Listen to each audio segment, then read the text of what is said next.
Hey, today I'm working on my 88 F-150. I bought this thing from the original owner, and it had some funky rims on it, and I put these on. And then this is actually a primer paint job on here. And all I did is I put what's called a patina over it. So it kind of, it's like a clear coat. Shined it up a little bit. That's the interior. Not bad. I paid $5,000 for this. It's got the original motor, 167,000, I think. Inline 6. Then I started changing parts out on it just to get it new. I put a new air conditioner in it. Changed out the fuel pump, actually both of them, because it's got two. There's a secondary one underneath the truck. See what else did I do to it. So that was back there. So the fuel pump, it's got new tires. It's got a new muffler system all the way up to the cats. I put new shocks on it all the way around. Did some work to the suspension. It's got a new steering box. So I just kind of went through it and did all that stuff, and then put new fuel injectors on it. And it wasn't really running that great when I first got it. It would die out once in a while, and then it started getting worse and worse. So I started changing out parts on it, and the fuel injectors was one of them because it was original. And then while they did the fuel injection or injectors, I had them change out this right here. It's the fuel pressure regulator. And then I did the map sensor over there. I did this right here. I'm not sure what it's called. That's the EGR. I did that myself. That was a big job right there because it was rusted back there, and I had to soak it, and then just every day just crank on it slowly. I didn't want to break that thing. I did that myself. These are two parts here, so I changed out both of those. I think one of these is a mass airflow sensor. The other one is something else, but I changed this, I changed that. Then I actually changed out the PCM too. Right here, it's a rebuilt one. And then this right here, it's two parts. I don't know if you can see the distributor right there. So it's two parts. There's the, I think, the module and the distributor. Okay, so I changed out the control module, I think that's what you call it, and still nothing. It was still running kind of weird, and it was dying out. And then I thought, you know, it's got to be the distributor, and sure enough, that's what it was. And you know, that along with, you know, I mean, I had changed out the spark plugs prior to that and put a new rotor and plugs and all that, but I never messed with the cap or the distributor. So once I did that, it's running great now. You know, it's in perfect condition. And I was just thinking how, like, a lot of mechanics will change out parts. You know, I'm not a mechanic myself, but I heard that this guy tell me one time there's two types of mechanics. There's parts changers, and there's those who diagnose problems and fix them.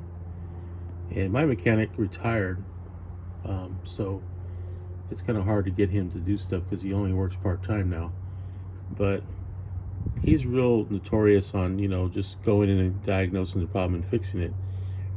And then I would tell him, what about that? And he goes, no, just leave it, it's good, you know. So he doesn't want to change anything out, he just wants to leave it there. But I just want to change everything new, you know. That's the way I am. And so, you know, if I was to do this over again, I would go after the big thing first, which is the distributor. And then from there work backwards. Because a lot of times I think why guys work the opposite is because these trucks are really hard to diagnose, so they're doing the least expensive thing first, the smallest thing first. And that might not be true, but in this case, you know, when I got on YouTube, it seemed like that was the case because guys were doing that. And all the videos I watched, no one ever diagnosed this as being the problem, because distributors on these things don't, I guess they last a long time. This is the original distributor that was in there, and it was changed out. Now that's a Motorcraft distributor, and then I did get the Motorcraft replacement, but the older ones are made better than the newer ones. So a lot of guys don't like to mess with that. They figure they could just, you know, change out all the other parts and leave that.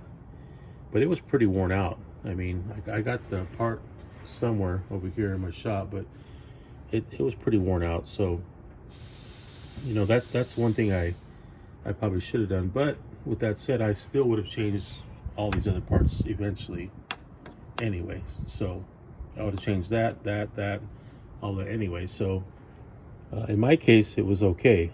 And I learned a lot. You know, I did a lot of this myself, and I had a lot of fun doing it, you know. And I got my shop here, you know, so I just pull it in and I can work on it. And then if I don't finish it, I just close the doors, lock up, and leave, you know. No big deal. I could do it during the rain, snow, wind, it doesn't matter. It's inside. So I got electricity in there, I got lighting, I got a bathroom, you know.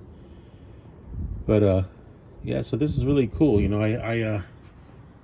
I bought during COVID, I bought a brand new Dodge Ram. It was like a what was the newest one at that time? I don't know what it was, 2021 maybe. And it was, it had everything on it. It was called a Warlock. It was a 1500 Custom, I think, something like that, or Classic actually, yeah, 1500 Classic Dodge Ram. And I paid like $45,000 for it or something like that. And you know, at the time, people were like, "Oh, that's a lot of money." But then shortly after that, things just skyrocketed with all the tariffs and all these crazy things. So I ended up making money off that truck. So I took it down to CarMax or something like that, and I sold it, and I got cash. They paid off the loan and gave me cash. So I took the cash and I bought this thing right here. I bought this for $5,000, and then I went and bought a Nissan. It was a 2010 Nissan with like 50,000 miles. And I still got my truck over here that I use for work. And then we got another couple other trucks that we have that we use. And you know, trucks are like horses. You know, when you know, you have your horse for going into town, you have your horse for plowing the fields, you have your horse for, you know, long trips, you know. And you know, so that's what trucks are, is they're horses. That's why they call the engines horsepower, you know, because the more horsepower, the more you can pull, the farther you can go. You know, if you have a one horse wagon, you're not going to be able to pull that much. So, you know, like in the old days, you would see those Western movies where you'd have a horse and buggy. You know, that's horse and buggies for just transporting a couple people around, right? You have anything bigger than that, you're going to have 2 horses. You know, a stagecoach has what, 6 horses. You know, so things like that. That's why what the word horsepower comes from. So I plan on keeping this truck though. It's nice. It's got the, like I said, the straight 6 in there. Everybody says it's a great motor. You could rebuild it, and yeah, things are good, man.